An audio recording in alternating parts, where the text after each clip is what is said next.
Hello friends, a very warm welcome to Ansakari. I am Vikas Bhardwaj. Let's continue our journey for understanding evolution and also different principles and also different forms of democracy which have evolved over a period of time, thereby reaching to the level of modern democracy. But what is the core idea behind modern democracy? Are there any variations in it? Or there is a static concept? What are those key elements which you can think of, and certain elements you will find they are important, sometimes you will think they are not important.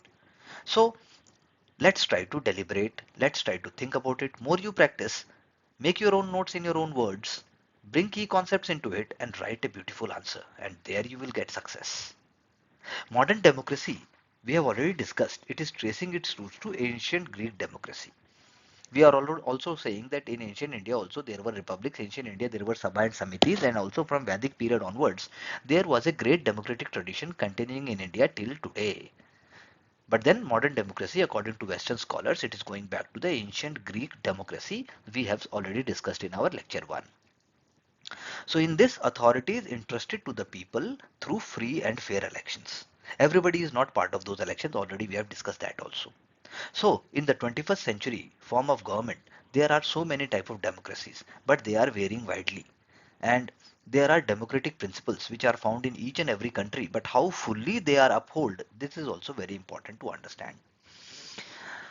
Now take a deep breath and try to answer this question that if a democracy is taking many forms, which single feature must every democracy be having so that it remain legitimate? Can you think of one single feature? Make a list of it. Now, two basic forms of democracies are there. Direct democracy, that means citizens are deciding their policy directly. That means if you take example and Google of small countries like Switzerland or in Austria and many more countries for that matter, they can also decide their things directly because they have having small number of population, and that is direct democracy example. Referendum on certain principle, there are referendums. So what is difference between referendum and plebiscite? Okay, plebiscite and referendum, these are two very important concepts. Do Google it, or you can say check it out, and then we will discuss. So referendums, initiatives, town halls. If you read newspapers, then you will find there was a town hall conference. Even UPSC chairman also did a town hall where open discussion is there, questions are being asked, you are asking any question of any type. Then internet is a medium by which participation gets increased. So this is an example of direct democracy. What is indirect democracy? Like citizens are electing their representatives like member of parliament, like MLA. This is an example of indirect democracy. So it is dominant model in large polities like India, United States. Now my question to you is that what would you prefer, direct decisions on major laws that people are taking decision directly, or you want elected experts, that means MPs, they will decide about your law, what must be there in parliament? Why do you think so? You believe in direct democracy. Why do you think so? There must be elected representatives. Think about both the questions and write your answer. Electronic voting and its reach is an important concept because electronic voting, it is helping in not only in increasing the participation and ease of participation and counting, but it also brings transparency. That is why EVM. Please do check out. Go to Wikipedia and check out electronic voting machine, and you will find the whole history how it was first introduced in assembly elections and then in Lok Sabha elections in India. And there are always questions also. EVM say hum haar gaye and so forth. So political ideas are also there, but then EVM, or you can say electronic voting machines, electronic voting has helped in United States, Brazil and India also. So it increases efficiency, it increases accessibility, but as I just said, those party which are losing, then they will talk about security, transparency, legitimacy, but then when they are winning, they will not talk about it. Our EVM is completely tamper proof. Our EVM is completely secure. So, but I am asking you a question. If you are asked in examination, would you trust an election conducted entirely by electronic system without paper backup? Without complete paper backup, there is only electronic voting. Would you completely believe that? Please write this answer. Now, participation innovations are there because democracy is all about participation of people. Deliberation and participation is there. So, deliberative democracy means there is deliberation, there is discussion, there is debate in a structured, informed manner, and there is consensus also, like we see in our parliament, like on GST reforms, or for that matter, when we speak about, National Food Security Act, or even when we talk about RTI. These are all part of deliberative democracy. Participatory budgeting, that means citizens directly decide allocations of public funds. Like in case of cities, it is possible, like in New York, or say for that matter, Paris, or even Singapore, which is a city state. There, people will decide, people come together and they discuss that this must be done for parks, or for cleaning of a river, or for roads, or for sewage, or for garbage collection. So that is possible in case of participatory budgeting. I want to ask you, which yields better policy, a well deliberated small group or a large scale direct voting? Which is going to help? Take an example, Gurgaon Municipal Corporation, or take for example a state like Jharkhand, or a state like Goa, and think of an answer.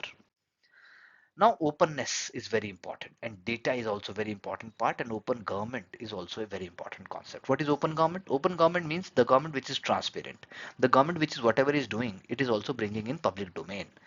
Data is accessible to public, and government documents are also publicly available. Everybody can read, everybody can understand how the decision was taken, and there is an opportunity for citizens to give their input before anything is becoming law. So this is called open government. Why? Because it is helping in increasing accountability, and there is participation of people, and there is information which becomes accessible to masses, so that new decision can become more meaningful. For example, highway is coming on Dehradun, Char Dham project. So Supreme Court has also come up with a committee. Or for that matter, we want that there must be, coming up of railways in northeast, new areas railways is coming up, so people's participation is there. Or we want to have a new bridge over Brahmaputra. So these are the kind of examples. Or a new airport, for example Jewar airport, or for that matter Navi Mumbai airport, or for that matter, there are so many examples. So I want to ask you one question. If all government data becomes open, that is open to everybody, who will be the biggest beneficiary and who will be at the risk? Is there any risk if we open all the data? Please write this answer. Social media. Social media is very important in the modern democracy and digital mobilization. Like Prime Minister Modi is a key example, and a role model and a case study. For example, Man Ki Baat. Or for example, PM Modi, Instagram, YouTube, or you can say even uh, Twitter, which is called X. So social media not only for rapid information sharing, mobilization. You want to mobilize certain thing, like in pandemic COVID-19, we could see government scrutiny. Government want to scrutinize something. Government want to make things efficient, and also reshaping political communication. How to make sure that right message goes to people. For example, there is a scheme by the government. Scheme is only for the women, but there are so many male also who are actually misusing the scheme. So social media can help in that also. So what are the benefits? Mobilization, awareness. Risks are there. What are the risks of social media? There can be misinformation campaign about certain community, that okay, such people are moving around, they will kidnap people, they will kidnap children. There is misinformation. Or there is misinformation like this medicine is wrong, this person is wrong, this community is wrong. So polarization, communal riots can also take place. There can be, outrage by the people on social media. WhatsApps are forwarded and suddenly situation become out of hand. I want to ask you a question. Do social media strengthen democratic voice, or they amplify instability? What actually they are doing? What is your stand? Now let's see decentralization and local empowerment. Decentralization means transfer of power from central to local government. That means increasing citizen influence over local choices. What do you mean by local choice? I want to have a park. I want to have a fountain. I want to have clean streets. I don't want any potholes in the roads. I want clean air, clean water. All these things are local choices. They can deepen democracy because there will be closer accountability and also policies which can help masses directly. That means bureaucracy must also be available to the masses. पर ऐसा होता नहीं है. That is why newspaper and media also plays very important role. So my question to you is that if more power is given to local government, will it improve the equity? Equity means whatever is required in a certain way, more effort will be put there. Like school, only school, more money is put in school, and not more money is put in, say for example, opening new restaurants. That is called equity. And regional inequalities, if local government are given more power, will it deepen regional inequality? Certain region will become more prosperous and certain region will not be prosperous. Think about it and write an answer. So another concept which is linked with this is multiculturalism. That means there are different group of people, different community, they are living together. So multicultural policy will ensure minority voice, LGBTQ, or even those who are belonging to different communities. That is multicultural. You know, people like we say in Delhi, there are people of Bengali origin or Odia or Assamese or Northeast or South Indian, everybody. So Delhi is a multicultural city. Feminist democracy means gender equality must be there and women participation must be there more and more so that historic marginalization can be reduced. What is historic marginalization? कि सदियों से औरत को, महिला को, यानी नारी को हमेशा दबा कर रखा गया, उसको सेंटर में नहीं रखा गया. That must be changed. So should representation and quotas will be used to accelerate equality? Quota must be there so that equality increases, और वो सिर्फ नाम के लिए है? What do you think about this question? Think about it. Now, transnational democracy. That means different nations are there and there can be certain elements which are common to US, common to India, common to Europe. That means transnational democracy.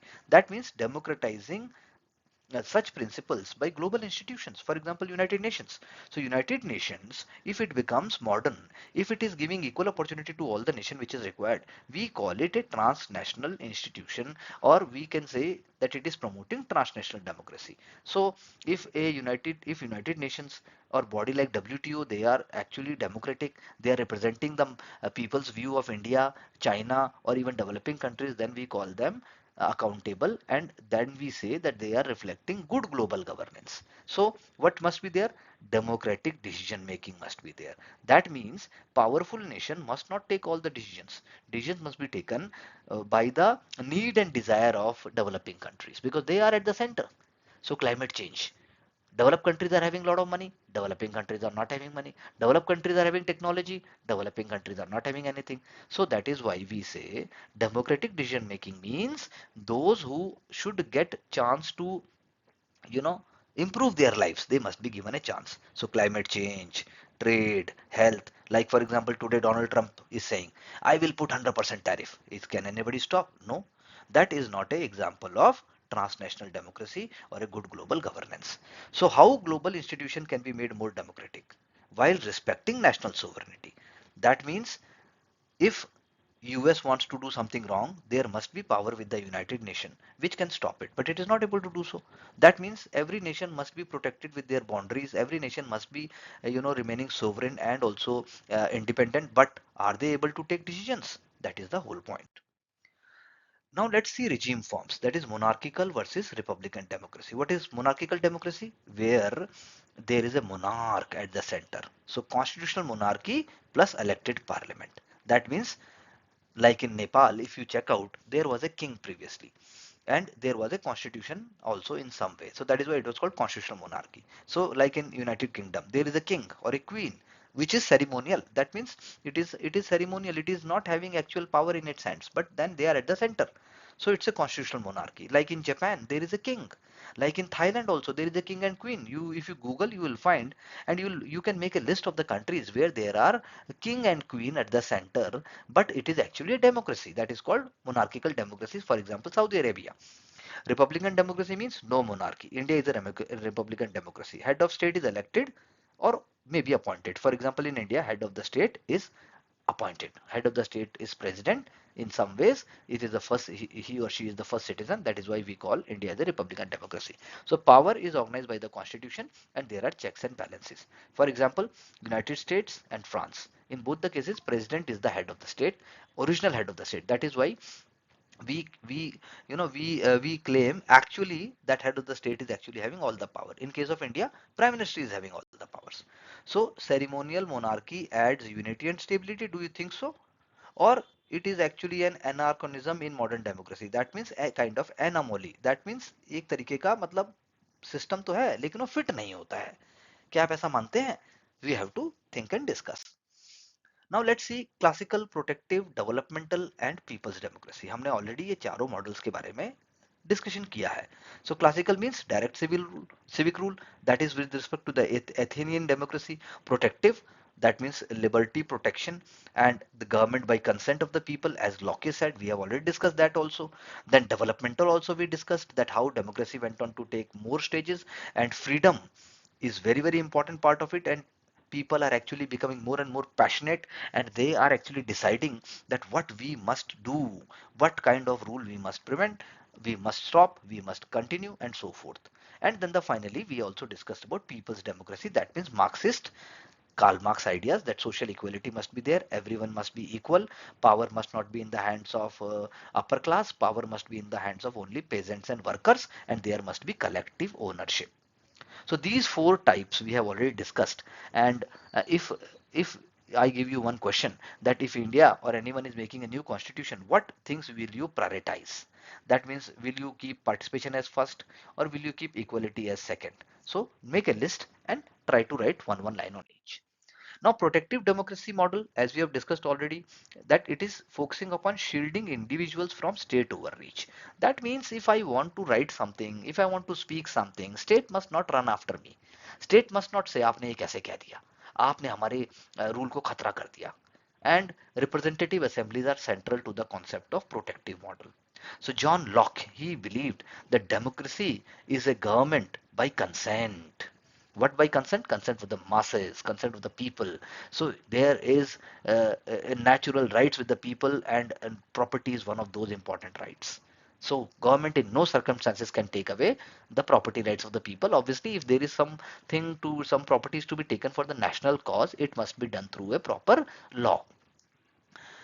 My question to you is that if property is central to liberty, you know, because I will call you will call yourself as a liberal person when you are having property with you. You are having right to property, or you will earn the property. How should modern democracy balance between property rights with public welfare? Like a modern democracy like India. अभी India को bullet train बनानी है, अभी India को बड़े बड़े पुल बनाने हैं, प्राइवेट प्रॉपर्टी एक्वायर करनी पड़ेगी. How we should keep that balance? That is what we should think. Now, developmental democracy, already we introduced this lecture in our previous discussion. So, Jean-Jacques Rousseau, he believed that democracy is a civic self-law. You have to think on your own. Think about European cities. Think about Singapore, where freedom equally follows laws once prescribed for oneself. You are having freedom, but you are having rights also. You are having duties also. So John Stuart Mill, he also believed that individuals must have capacities and they must have civic sensibility. Civic sensibility. He is less radical than Rousseau. Why?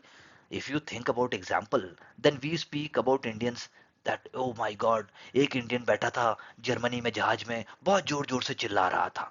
They are not having civic sense. तो ये भी एक democracy का part है, आप दूसरे को तंग मत करो. लेकिन रूसो का तो कहना है कि आपको अपने साथ और स्ट्रिक्ट होना पड़ेगा. Very very strict, like in case of France. If you go there and you will find no rules are broken in that way. France है, या फिर यूके की बात कीजिए, यूके का तो अभी चेंज हो रहा है, but then France is one example. So आपसे अगर क्वेश्चन पूछा जाए, would you compulsory civic education? हाँ, civic education like the way we say राष्ट्र के लिए समर्पण, देश के लिए भावना, and all those kind of things which are very important, and frequent local deliberation, like citizens must come together and they must decide what to do. Will it make citizens more capable, or it will make citizens more resentful कि उनमें बहुत दुख और गुस्सा बढ़ जाएगा? Think about this. Now, people's democracy and Marxist critique, when we speak, then people's democracy used after Second World War, we already said, communist regime, they view liberal and parliamentary democracy at bourgeois. Already I have told you this. Bourgeois means upper class, capitalist class, or the powerful class, which is the ruling class. And it is actually always promoting economic inequality. They believe proletariat. That means only workers and farmers, they all must get all the rights. They must come together, and everybody must get equal property, collectivization, as we just said, like in case of USSR. So Marxist idea says democratic politics must be paired with collective ownership to secure true equality. पर ये कैसे कर पाएंगे? बहुत मुश्किल है, और ऊपर से इसके पीछे भी बहुत सारे प्रिंसिपल्स हैं. My question to you is that, अगर if political participation exists, but economic power remain concentrated. Like in India, everybody is participating in elections, but poverty still is there in certain states, certain regions too much. Do you think democracy is complete? Do you think हमने true freedom Pali? This is what we have to think. Now let's have interpretation of liberal democracy. There are five lenses into it. Pluralism, that means dispersal of power among different interest groups, different types of groups of people. Representation must be there of competing interest. Competing interest means farmers भी चाहिए, workers भी चाहिए, female भी चाहिए, upper class भी चाहिए, middle class भी चाहिए. That is called pluralism. Elitism means real power is concentrated in the elite group. That means Indian democracy Congress says कि वो एलिट डेमोक्रेसी बन गई है. कैसे? सब कुछ अडानी अडानी चलाता है, सब कुछ आबमानी अडानी चलाता है. That means they blame the government that you are run by Adani and Ambani. Corporatism means institutionalized rule for business. That means labor and associations, they must have a rule, they must have a kind of a role, they must have a kind of a planning, and they must be given a chance to speak for democracy. New right means markets and tradition and individual liberty, they will also have an important role to play in in democracy or in the state. So this is a kind of a new right. Why it is called new right? Because it is not trusting completely that state can bring all the solution. Can state eliminate garibi? No. Can state make people happy? No. Can state give good education? No. That's why private sector participation must be there. That is what an example of new right. Marxism, liberal democracy masks class domination. That means liberal democracy के नाम के ऊपर आप बड़े बड़े groups को मौका देते हो, सबको मौका नहीं मिलता. It is that is why Marxism says there must be economic restructuring and kisan, garib, mazdoor, they must be the ruling power. There must not be any capitalism. So आप कौन से थियोरेटिकल लेंस को बेस्ट मानते हैं? Why elected governments sometimes serve elite interest more than the citizen needs? Why do you think so? Now key trade-off and design choices if we think about, then participation versus scale, जैसा मैंने already बोला कि which group and how many people are participating and what is the scale. Like in Bihar elections, you can take that example. Liberties versus equality, what you will choose. Expertise versus mass will, already we have discussed that. And short-term mandate versus long-term justice. These are the key principles which we have to discuss again and again. So institutional choices reveal which end a polity prioritizes. Right? यानी कि आप क्या करना चाहते हो? You want to privatize water, you want to privatize बिजली, you want to privatize everything. That also will showcase that you want to prioritize market forces. So कोई single model सारे tensions को resolve नहीं कर सकता. My question to you is that if you must choose one reform to improve your democracy today, what trade-off you will do? What kind of sacrifice will you do? And how you will do that to make your democracy more beautiful, more enriched, and more deepen in India? So please make your own notes, go for keywords, revise it, look into textbook, and ask me questions again after writing answers. Thank you very much, because your success is our success, and success always comes through consistency, structural, and also a kind of a institutional mechanism. Thank you very much.